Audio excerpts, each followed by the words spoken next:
Hello and good morning. কেমন আছো সকলে? আশা করি সবাই খুব ভালো আছো।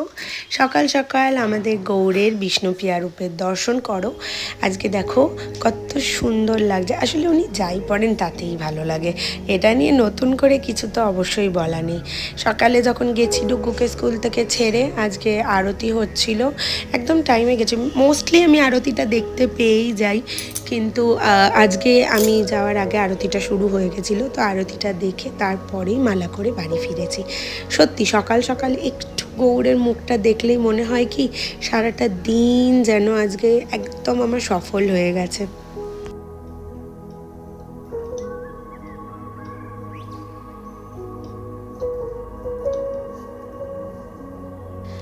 বাড়ি ফেরার পথে যেহেতু বাজার একদম কাছেই, তাই একটু মাছ কিনে নিয়ে এসেছিলাম।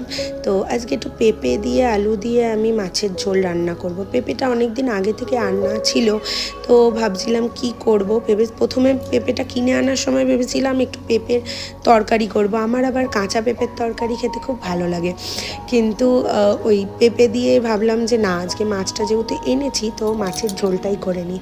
তাই টুক করে প্রথমে আমি পেঁপেগুলো আলুগুলো কেটে নিচ্ছি ছোট ছোট করে, তারপরে তোমাদেরকে প্রসেসটা দেখাচ্ছি।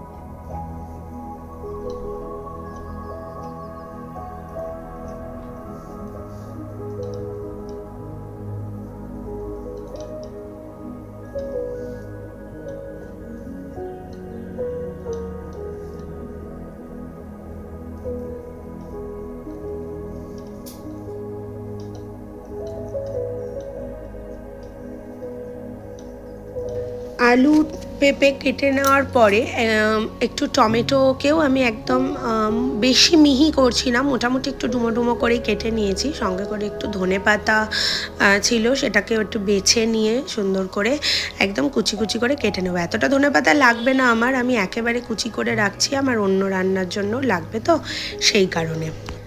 সব কিছু কাটা হয়ে যাওয়ার পরে গ্যাসটা জ্বালিয়ে নিচ্ছি, আর এখানে আমি কড়াটা হিট হতে বসিয়ে দিয়েছি। কড়াইয়ের মধ্যে দিয়ে দিয়েছি অল্প একটু তেল। সর্ষের তেল দিয়েই করব রান্না। সর্ষের তেলটা একটু গরম হবে, তারপরে ওর মধ্যে আমি একে একে দিয়ে দেব একটু পাঁচ ফোড়ন, দুটো কাঁচা লঙ্কা চিড়ে দিয়েছি, আর এখানে আমি আলু আর পেঁপেটা দিয়ে এটাকে ভালো করে ভেজে নেবো। একটু লাল লাল করেই ভাজতে গেছি, অন্যদিকে গেছি দেখো একটু বেশি ডিপ হয়ে গেছে, কিন্তু কোনো ব্যাপার না, এটা তো ফাইনালি অসুবিধা কিছু হবে না। এর ওপর দিয়ে আমি দিয়ে দিয়েছি টমেটোটা দিয়ে দেওয়ার পরে এগুলোকে একসঙ্গে আমি মিক্স করে নেবো, আর ওপর দিয়ে দেবো একটু নুন, সাথে দেব অল্প হলুদ আর একটু কাশ্মীরি লঙ্কার গুঁড়ো।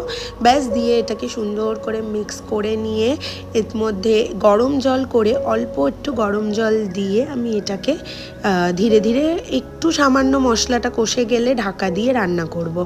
এটাতে আর তেমন কিছু আমার করণীয় নেই। আর তোমাদের একটা কথা বলি, যারা ধরো সবে নতুন রান্না করছো বা কখনো রান্নার সেভাবে এক্সপিরিয়েন্স নেই, রান্নাতে কিন্তু না চট করে ঠান্ডা জলটা দেবে না, গরম জল দেওয়ার চেষ্টা করবে, তাহলে কিন্তু রান্না অনেক সুবিধা হয়। যাদের মনে হয় সবসময় গরম জল কোথা থেকে করব, তারা আমার মতো এরকম ফ্লাক্সে করে গরম জল রেখে দিতে পারো, রান্নার সময় খুব সুবিধা হয়।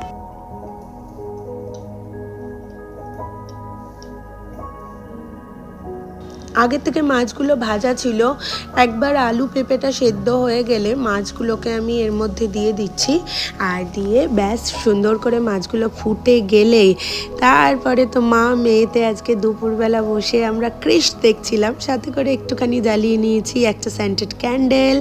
আর এখানেই দেখো অ্যাক্টিংগুলো দেখো, কোথা থেকে এগুলো শিখছে আমি বলতে পারবো না। বিকালে ছিল নাচের রিহার্সাল, কারণ খুব শিগগিরই ডুগ্গুরদের নাচ রয়েছে। এই নাচটা পুরোপুরি দেখার জন্য কিন্তু তোমাকে ফলো করতে হবে ডুগ্গুর চ্যানেল, দ্যাট ইজ আরাধ্যাস ওয়ার্ল্ড 2018। এটা তোমরা টাইপ করবে, ডুগ্গুর চ্যানেল চলে আসবে, ওখানে আমি ওর সমস্ত নাচের ভিডিওগুলো পোস্ট করি।